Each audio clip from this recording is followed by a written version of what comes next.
ఈరోజు టీపీసీసీ అధికార ప్రతినిధిగా అలాగే క్యాంపెయిన్ కమిటీ కోఆర్డినేటర్గా కూడా అపాయింట్ అయ్యారు కాబట్టి కంగ్రాట్స్. అండ్ ఇక కాంగ్రెస్ పార్టీ విషయానికి వస్తే అప్పుడే 6 నెలలతోనే ప్రజల్లో తీవ్ర వ్యతిరేకత వచ్చిందని, ఆ పార్టీ మీద నమ్మకం పోయిందని, అబద్ధాల హామీలతో అధికారంలోకి వచ్చారని బీఆర్ఎస్ పార్టీ చెప్తూ వస్తుంది. కాబట్టి మళ్ళీ తెలంగాణ ప్రజలు బీఆర్ఎస్కే పట్టం కడతారు, ఈసారి 15 ఏళ్ల ఏకంగా అధికారంలో ఉంటామనేది కేసీఆర్ గారు చాలా ధీమాగా చెప్తున్న విషయం. మొన్నటి వరకు నా దగ్గర ఒక ప్లాన్ ఉంది, 2-3 నెలల్లో మొత్తం తారుమారవుద్ది అన్న ఆయన మళ్ళీ ఇప్పుడేమో నెక్స్ట్ అధికారంలోకి వస్తాం, 15 ఏళ్ళు ఉంటాం. సరే, ఇవన్నీ ఆ పార్టీ కార్యకర్తలకి, నాయకులకి ఆ పార్టీ మీద నమ్మకం పెంచుకోవడానికో, భరోసా ఇవ్వడానికో, పార్టీ మారుతున్న నాయకులు ఆపుకోవడానికో రకరకాల కారణాలతో ఆయన ఇవన్నీ చెప్పుండొచ్చు. కానీ కాంగ్రెస్ పార్టీ మీద వ్యతిరేకత పెరుగుతుందన్న మాటలు మాత్రం ఎంతవరకు వాస్తవం అండి? ముందుగా యోయో టీవీ ప్రేక్షకులకు, మీకు ప్యానల్లో నమస్కారం.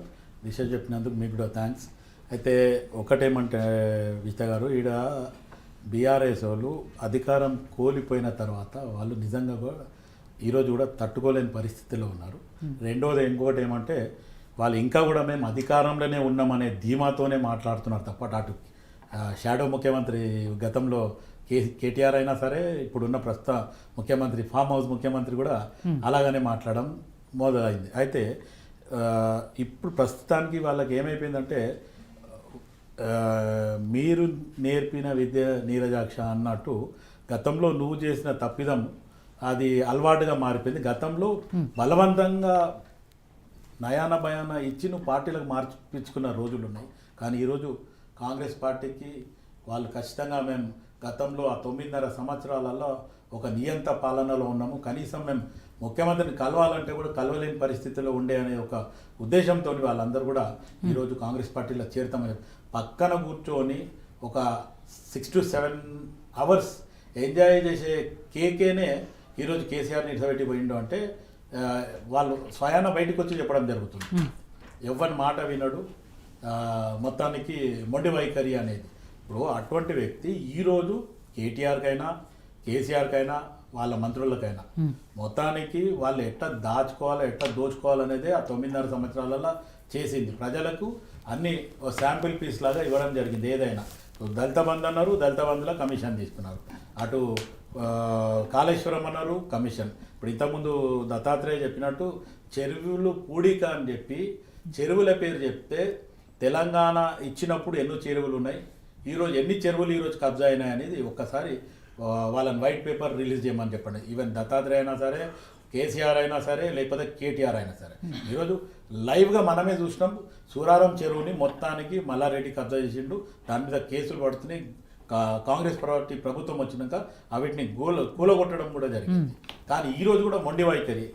మొత్తానికి ఈరోజు ఏదైతే తెలంగాణ ఒక అభివృద్ధి పదంలో ఉంటుంది అని ఆలోచించిన విధానం ఉద్యమ కాలంలో ఉండేది. కానీ కేసీఆర్ ప్రభుత్వం వచ్చిన తర్వాత మొత్తానికైతే ఈరోజు ఇప్పుడు మాట్లాడే దాంట్లో దత్తాత్రేయ ఇంకో మాట అన్నాడు, నిరుద్యోగులంతా రివర్స్ అవుతున్నారు. ఎస్, వాళ్ళు ఆలోచించే దాంట్లో వాళ్ళ ఆవేశంలో తప్పు లేదు. గతంలో 9.5 సంవత్సరాల్లో మమ్మల్ని మోసం చేసిన ఒక మోసగారి ఉండే, ఇప్పుడు మీరు వచ్చి ఆ మోసం చేస్తారా అనే ఒక తొందరపాటు నిర్ణయంతో వాళ్ళు ఆ డిసిషన్ తీసుకుంటారు. 9.5 సంవత్సరాలు ఆగిన వాళ్ళు కనీసం 9 మాసాలు కూడా ఆగకుండా వాళ్ళు ఉరుకులాడుతున్నారంటే వాళ్ళలో ఉన్న ఆవేదన. ఆగకుండా ఉరుకుతున్నారు అంటే 100 రోజులు జాబ్ క్యాలెండర్ వేస్తామని చెప్పింది మీరు కాబట్టి.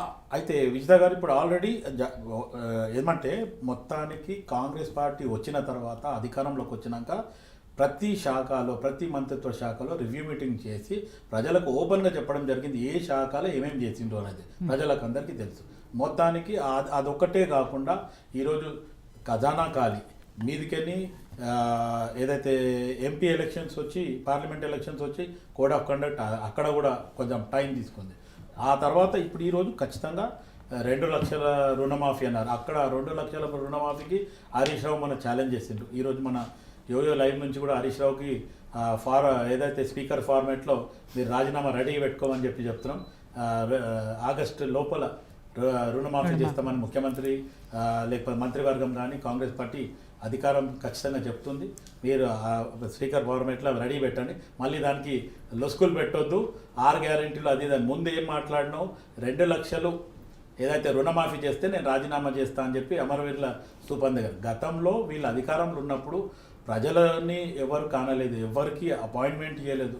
ఏదైనా ఇష్యూ మీద కలుద్దామంటే అసలు ఎవరిని కలవని వాళ్ళు ఈరోజు యువకులు గుర్తొస్తుండ్రు, రైతులు గుర్తొస్తుండ్రు, మొత్తానికి ఏ సబ్జెక్ట్ అయినా. ఇంకోటి కేసీఆర్ ఈరోజు కూడా ఆయన ఆపోజిషన్ పార్టీ అది ఏది ప్రతిపక్షంగా ఉన్నాడు అనేది మర్చిపోయి మొత్తానికి ఫోన్ ట్యాపింగ్ కేసులో ఆయనని రమ్మంటేనే రాలేదు. ఈరోజు కోర్టుకి వెళ్ళిండు, కోర్టులో కూడా చుక్కెదురైంది. ఈరోజు చచ్చినట్టు మళ్ళీ రేపు బ్యాక్ టు బెవెల్ ఎక్కడైతే రాననుకుంటూ అక్కడే రావాల్సి వస్తుంది. అంటే కేసీఆర్ గతంలో చతురత లేకపోతే ఆయన మొత్తానికి ఏదైతే టార్గెట్ వేస్తాడో ఆ టార్గెట్ సక్సెస్ అవుతుంది అంటుండే, కానీ ఇప్పుడు రివర్స్ అవుతుంది. ఏ టార్గెట్ వేసినా ఆయన మొత్తానికి ఫెయిల్ అవుతున్నాడు. మొత్తానికి ఇక వాళ్ళు ఇంకా 10 సంవత్సరాలు ఉంటాము అది దాని ఆలోచన భ్రమ. రేపు ఆల్రెడీ మీ ఎమ్మెల్యేలు ఎంతమంది ఉంటారు అనేది ఒకసారి ఆలోచించుకోండి. లేకపోతే మీకు ఆపోజిషన్ హోదా కూడా ఉంటుందా లేదా ఒకసారి ఆలోచించుకోవాలా.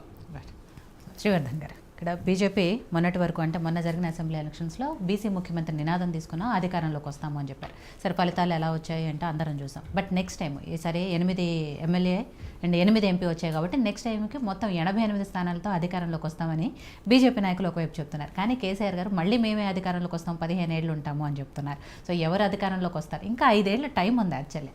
అప్పుడే మళ్ళీ నెక్స్ట్ అధికారంలోకి వస్తామని మీరు మాట్లాడమైనా వాళ్ళు మాట్లాడమైనా ఎంతవరకు సమంజసం? ఒకటండి,